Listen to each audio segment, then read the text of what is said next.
Okay, let's kick things off with a really powerful metaphor from neurobusiness expert Marynês Pereira. Imagine your career is a huge stage performance. You're the star, of course, but the success of your entire show, well, that really depends on the cast you surround yourself with. And here's the thing that's so important to get. Every single time you have to manage a difficult person, your brain is burning through a finite resource. Pereira calls it brain glucose. Think of it as the high-octane fuel you need for your best ideas, for strategic thinking, and it's being wasted on backstage drama instead. So who exactly are these people sabotaging your performance? To protect that precious mental fuel, you've got to know who's siphoning it. So let's break down 8 of these professionally draining profiles that you absolutely need to start watching out for. All right, let's pull back the curtain on the first 4 characters on our list. These are the personalities that can quietly, or, not so quietly, suck the energy right out of your professional life and really mess with your performance. First up, the sarcastic of the meeting. You know the type. You pitch an idea you're excited about, and they hit you with something like, "Wow, what a great idea for Mars." It sounds like a joke, but it's designed to sting. And if you react, they'll just say, "Hey, relax, I was just kidding." But that right there, that's a classic manipulation tactic. It's gaslighting disguised as humor, and its only goal is to make you doubt yourself and weaken your authority. Next, we have the person who is basically allergic to accountability. When something goes wrong, it is never, ever their fault. They'll point the finger at the system, the intern, your instructions, anyone but themselves, often turning you into the scapegoat. And here's why that's so damaging. It just completely shatters the trust you need to have for any kind of real teamwork or partnership. Have you ever heard of the crab syndrome? Picture a bucket of crabs. If one tries to climb out, the others will literally pull it back down. This person is the human version of that. They'll give you friendly advice that's really designed to plant seeds of doubt. Things like, "Are you sure you want that promotion? It sounds like a lot of stress." What they're really doing is subtly undermining your confidence to keep you from getting ahead of the pack. This one can be so frustrating. This is the leader who posts all about work-life balance on LinkedIn, but then blows up your phone with so-called urgent tasks on a Sunday night.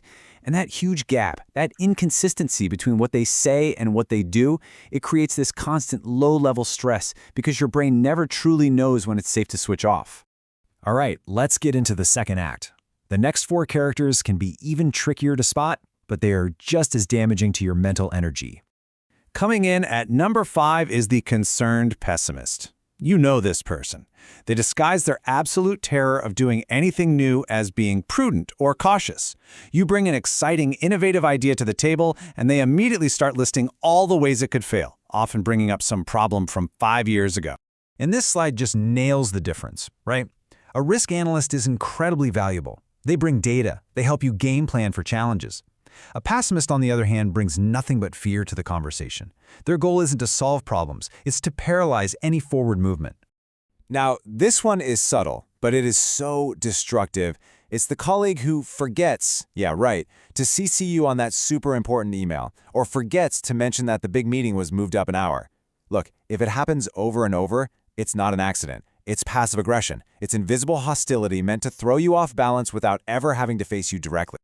Then there's the opportunist. This person is your biggest fan, as long as you have something they need, whether it's budget approval or influence. Their loyalty is 100% conditional. The second you're no longer useful to them, that friendship just vanishes. It's called instrumental empathy. They see you less as a person and more like, well, a stepping stone. And finally, we have the person who just feasts on problems, gossip, and complaints. Because of something in our brains called mirror neurons, we're literally wired to absorb the emotions of people around us. So their constant negativity, it's contagious. It hijacks your brain's resources, leaving you totally drained and unable to do your real strategic work. Okay, so you've seen the lineup, you know the characters who can derail your performance. Now it's time for you to step into the director's chair and take back control of your own production. This is where the power really shifts back to you. See, recognizing these profiles isn't about blaming other people. It's about empowering yourself to make smart, conscious choices about who gets to be in your career story. So what do? It's a simple 3-step playbook. First, identify who in your professional life actually fits these descriptions. Second, decide what you're going to do about it. Maybe that's creating distance, or maybe it's setting some really firm boundaries. And third, you have to consciously curate who you allow on your stage. Not everyone deserves a front row seat. And I want you to really let this sink in. Protecting your energy, Setting those boundaries, that isn't weakness. It's not you being difficult. It is a powerful strategic application of emotional intelligence.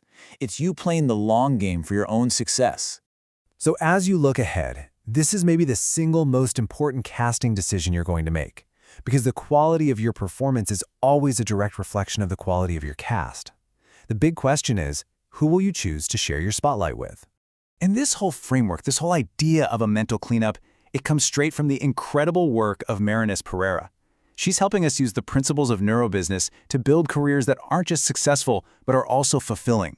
In the end, the choice of who gets a ticket to your show, that is entirely up to you.